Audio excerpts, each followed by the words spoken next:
27 Rajab Nabi Muhammad Isra dari Masjidil Haram ke Masjidil Aqsa. Tuhan tunjukkan tanda-tanda kebesarannya. Assalamualaikum warahmatullahi wabarakatuh.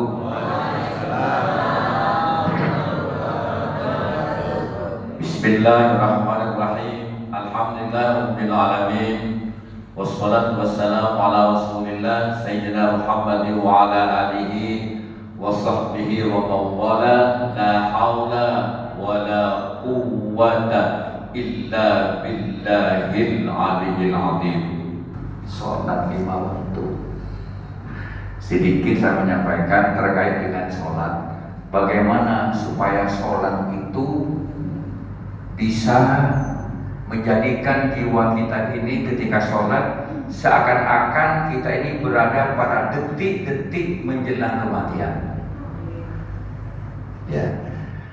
Dan kalau kita kaji, kalau kita hayati, ternyata gerakan-gerakan sholat, bacaan-bacaan sholat itu memang menjadikan kita ini ingat akan kematian.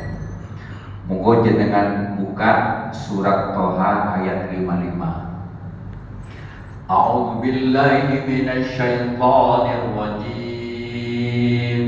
Bismillahirrahmanirrahim. Minha khalaqnakum wa fiha nu'idukum wa minha nukhrijukum taratan ukhra. Jadi situ. Ayat ini para jemaah menjelaskan bahwasanya ternyata kita ini hidup dan diciptakan oleh Allah dari tanah. Ya betul. Jadi bumi yang kita injak-injak ini Allah berikan karunia seperti sayuran, makanan, sebanyak vitamin, dan terjadilah proses di situ akhirnya menjadi cikal bakal manusia.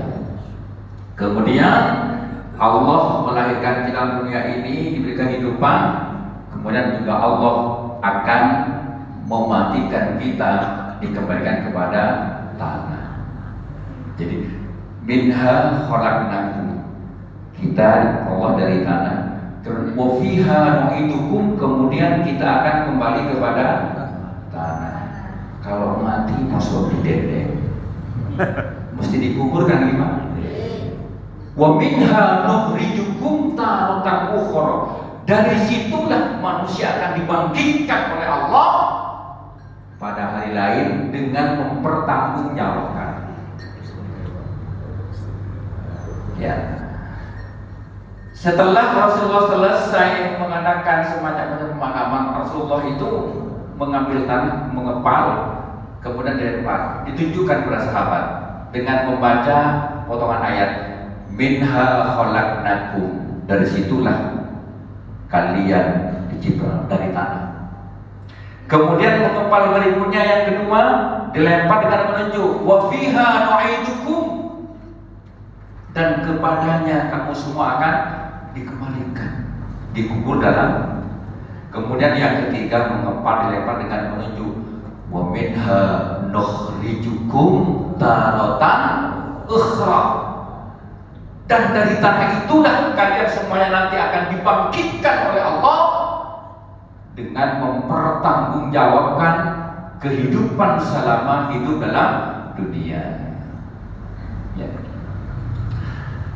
Sekarang kan tanya bagaimana hubungannya dengan sholat kematian. Saya pernah membaca kitabnya tafsirnya Syekh Muhsin Firwati untuk menjawab pertanyaan seseorang kenapa setiap orang Islam di dalam pelaksanaan sholat mesti setiap rakaat sujudnya berapa kali? 2 kali. Kalau kita ketika kita sujud pertama para jemaah, kita harus ingat, kita sadar asal kejadian kita dari apa?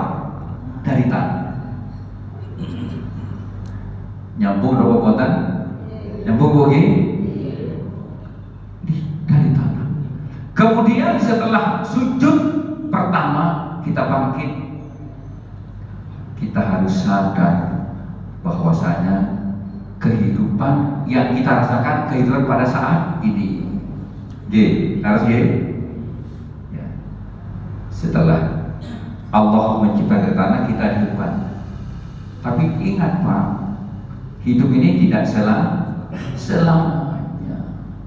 Suatu saat kita akan, kalau sudah habis masa waktunya,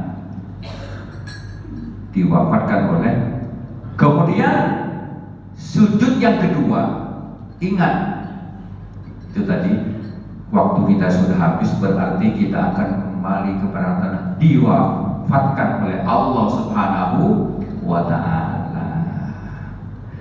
Bangun dari sujud yang kedua, kita bangkit, kita harus sadar kita tidak akan selamanya di tanah, tapi nanti akan dibangkitkan oleh Allah pada hari kiamat dengan membawa pertanggungjawaban kita. Nyambung? Jadi para jemaah, kalau kita ini benar-benar menghayati sholat kita, insya Allah sejatinya sholat itu adalah sholat kematian. Masya Allah. Yang terakhir kata Imam Al-Qurtubi, apabila sholat kita menjadikan kita ingat akan kematian, orang itu kalau banyak ingat mati maka akan diberi 3 kemuliaan. Yang pertama, akan lebih memaknai istighfar, intinya nih taubat, astagfirullahir. Yang kedua, tidak serakah, tidak tamak, tidak bakhil. Yang terakhir, mudah diajak untuk berbuat kebaikan. Lebih-lebih bulan Rajab, monggo jenengan perbanyak kebaikan, utamanya sholat jamaah 5 waktu. Insya Allah hidupnya akan diberkahi oleh Allah Subhanahu wa Ta'ala dan menjadi wasilah nantinya keluarga kita dan keluarga menjadi orang yang husnul khotimah.